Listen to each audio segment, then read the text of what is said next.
Hello and welcome to a new episode of the Chessboard, a business standard podcast on the world of Indian politics. Today is Tuesday, 7th of May, and I'm your host Ankur Bhardwaj. 51 Lok Sabha constituencies voted yesterday to elect their new representatives to the Lok Sabha. 425 Lok Sabha constituencies have chosen the fate of candidates running in general elections 2019 so far. 118 seats are left to vote. 59 of these will vote on Sunday, 12th of May. We are about to enter the last leg of this really long election season, and to discuss the ups and downs in this world, we have with us Business Standard's political editor, Archis Mohan. Hi Archis, welcome to the Chessboard. Hi Ankur, thank you. So we are one step closer to electing a new government, Archis. The campaign has now moved to the north, including the National Capital Region. Delhi votes on 12th of May, Sunday, to elect 7 members of parliament. And last time, BJP had swept the state. What is the broad situation in Delhi this time? In Delhi, there's a whole lot of electoral data of the past few elections. The 2013 Assembly elections, 2014 Lok Sabha elections, 2015 Assembly elections, and the 2017 civic polls. And if you would see the voting behavior, the BJP has maintained its constant vote share of 32, 33, 34%. The Aam Aadmi Party and Congress vote shares have fluctuated. In 2015, for example, the Congress vote share collapsed and Aam Aadmi vote share skyrocketed, which led them to win. So this is going to be a triangular fight. This is totally going to be a triangular fight. And one will need to look seat by seat which are the candidates who are putting up a good fight against the BJP, because obviously BJP is clearly the front runner with a vote base of 33, 34%. And if you include the 2014 vote base, which was up to 40-45% in several seats. So BJP is clearly the favorite, but it remains to be seen. Aam Aadmi Party and Congress candidates put up a fight in specific seats. For example, in the northwest seat, the Aam Aadmi Party apparently has a very good candidate. Similarly, Sheila Dikshit of the Congress is a good candidate. Atishi of Aam Aadmi Party in East is a good candidate. So these are very interesting fights in Delhi. Well, Delhi is also a special place because it's a largely urban constituency or urban state. So we understand that the BJP has a stronger pull in urban areas compared to rural areas. Do you think the BJP will benefit because this is a largely urban constituency or largely urban state? It isn't just what I think, but if you look at the BJP's campaign over the last 3-4 days in Delhi, including radio jingles and posters and hoardings, the BJP has again resurrected its entire nationalism discourse. Along the way in UP, Bihar, some of that discourse around Pulwama, etc., had dissipated. But in Delhi, there's this renewed effort to talk only about nationalism. So yes, the urban areas where the resonance of BJP's nationalism discourse is stronger, I think BJP has a definite advantage. On the Aam Aadmi Party side, we have the face of Arvind Kejriwal staring at us from hoardings. The main issue for the Aam Aadmi Party seems to be full statehood for Delhi. Do you think Aam Aadmi Party will be able to retain the kind of success or reclaim the kind of vote share that it managed in the last assembly elections? Look, even Aam Aadmi Party's detractors would agree that Aam Aadmi Party government has done well in certain sectors, including education, mohalla clinics. One can always argue, as Congress Party does, that they built on the good work of Sheila Dikshit. But having said that, there cannot be much of a disagreement that they did well. They have done well. And they've decreased water charges, they've controlled electricity tariff.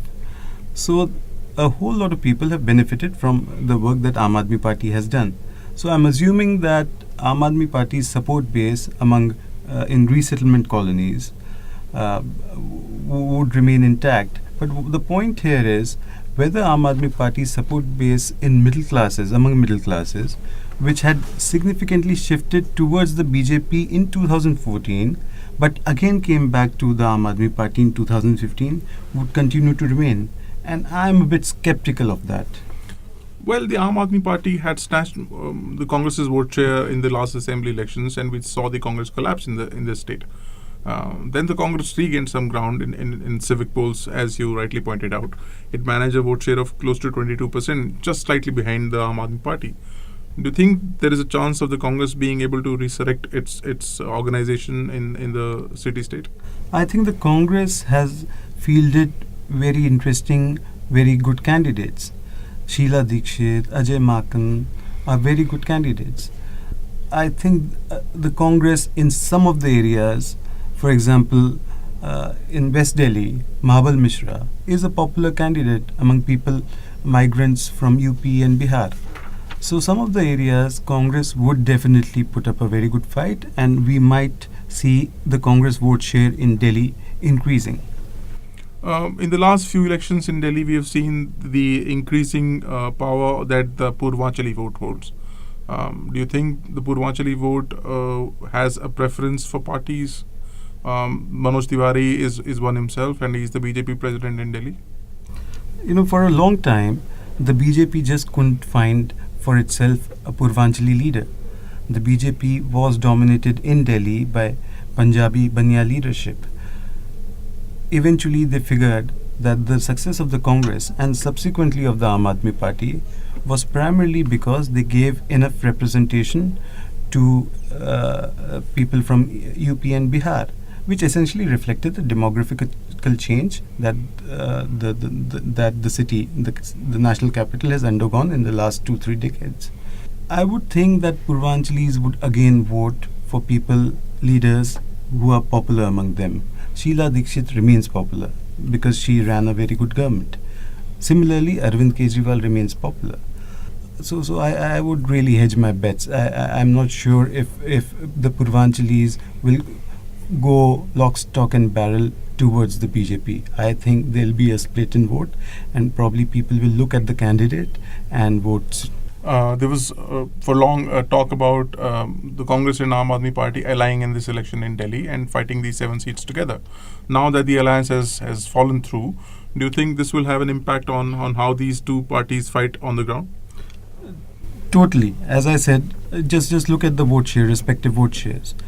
If the BJP vote share remains constant and Aam Aadmi Party and Congress vote share fluctuates and transfers within each other between the two of these parties, and there's a triangular fight, it'll hurt both Aam Aadmi Party and Congress. So wherever the Aam Aadmi Party has a stronger candidate, one would tend to believe that the anti-BJP vote would gravitate towards that candidate. Similarly for the Congress, in seats where Congress has stronger candidates, for example, Ajay Makan in New Delhi or Sheila Dikshit in Northeast Delhi or Mahabal Mishra in West Delhi, Congress could gain from that. Another state that votes on 12th of May is the northern state of Haryana, adjacent to Delhi. All 10 seats in Haryana will be voting on Sunday. How is Haryana placed as far as these elections are concerned? One had started to assume that the BJP was way ahead in Haryana, and the feedback from the ground was that Mr. Manohar Lal Khattar's government has been a popular government, primarily because he has succeeded in providing lots of jobs. However, it seems that the Congress is recovering some ground, primarily again, just like Delhi, by fielding good, effective candidates. So the Hudas are very effective candidates. There's some others who are strong candidates. So it seems the Congress is back in the fight. However, I'll still put BJP ahead, primarily because Congress is struggling to reinvent itself. And there's a perception that it has become a Jat-dominated party. However, Dalit leaders like Kumari Selja and Ashok Tabar have come in the forefront, and Congress is trying. So it's become a more interesting election than what it was supposed to be a month or two back. Do you think the reservations or the jobs reservations rights that took place in Haryana a few years ago still resonate and will have an impact on these elections? Ankur, obviously, the rights over caste reservations and the damage that was done to property and businesses has had an impact, has polarized people for and against certain parties. So I would think so. I would assume that those riots around reservation would have an influence in voter behavior. Another state that some of whose seats will be going to pose on Sunday is Madhya Pradesh. We can probably focus on two seats in Madhya Pradesh.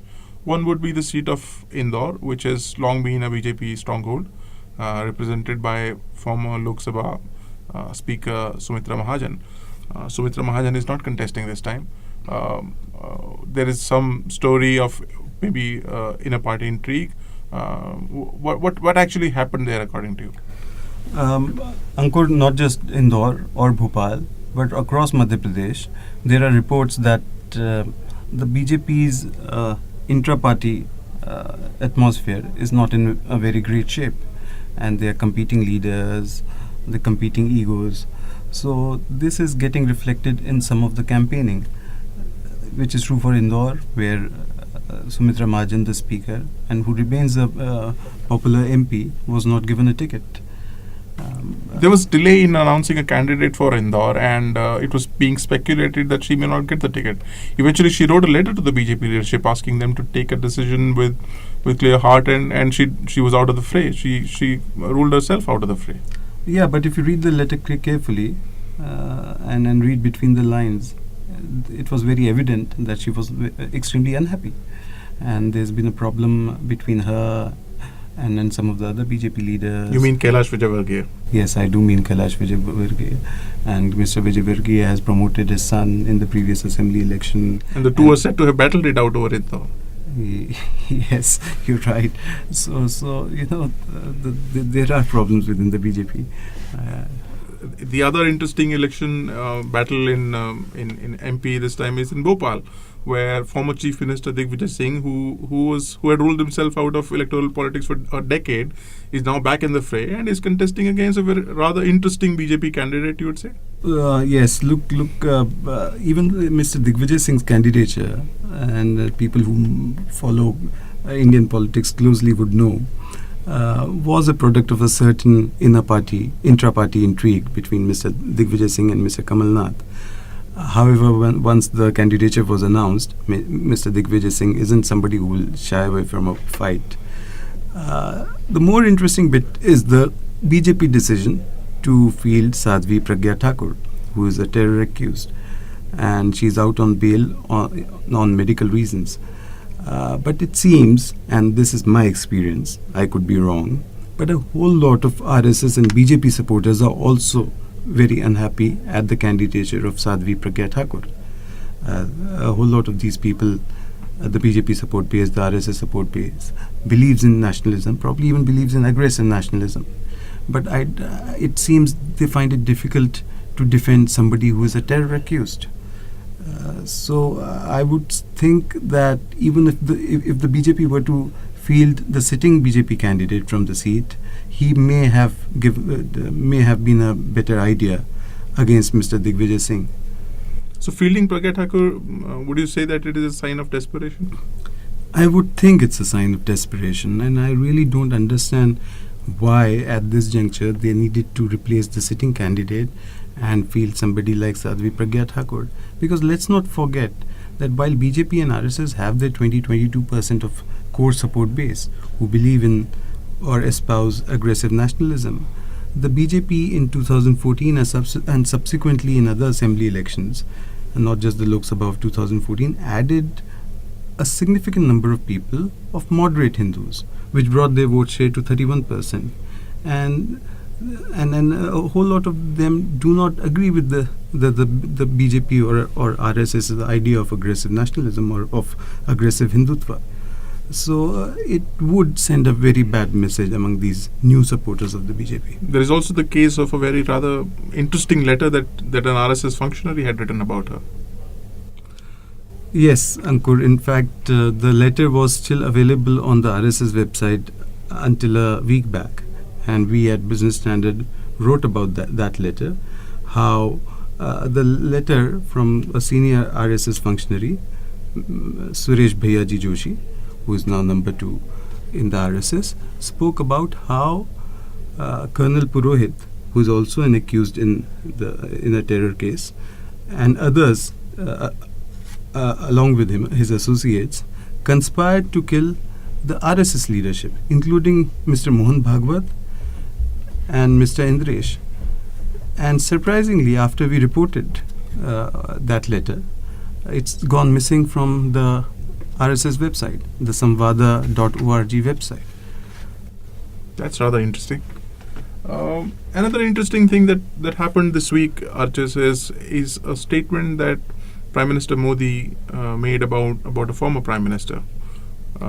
During the course of the speech, we understand that certain things are said, certain aggressive things are often said, but this became a big news because of a former Prime Minister who is now no more being attacked, and the Prime Minister even said that he was corrupt number one at the time of his death. Ankur, you and I can have our political differences. We can criticize each other on our political differences. But the general discourse, at least at the topmost level in our country, has been that we try and remain civil. We do not get personal. We do not speak ill of departed people, departed leaders. So I'm sure Mr. Modi has lots of grievances, right, not right, justifiable, unjustifiable. I'm not getting into that. But I'm sure Mr. Modi, the RSS, the BJP, probably a whole lot of people have their own problems with Mr. Rajiv Gandhi's tenure as Prime Minister. But how does it help to resurrect a controversy or throw mud at somebody who has been dead for, 30 years? Close to 30 years. And when we are talking about the demographic dividend of this country, we agree that at least 60% of this country is below 35. So a voter who is below 35 now, and since predominantly those are the voters who are in majority in this country, how many of them actually remember Rajiv Gandhi's tenure? So I don't really see why bring that up. Why not continue to talk about the issues of the last 5 years? Mr. Modi has run a government, a full majority government, which was the first full majority government after Rajiv Gandhi's government since 1984. Why not talk about the performance of that government? Because Mr. Modi actually said, quote unquote, that let's talk about the rest of the three phases. Let's have a discussion or a debate on Mr. Rajiv Gandhi's tenure. What's that got to do with the country? So basically, he's countering the allegations on Rafale by attacking Rajiv Gandhi. But that's my point. Is that is a thing of the past. There have been several governments after that. Why weren't an proper investigation? If he thinks the investigation into Bofors was not proper, his government should have ordered another investigation. And let's not forget that Mr. Arun Jaitley was the additional Solicitor General who was tasked with investigating Bofors, and he couldn't find anything. Well, whether this resonates with the voters or not, we'll know soon enough. So that was this week's episode of the Chessboard.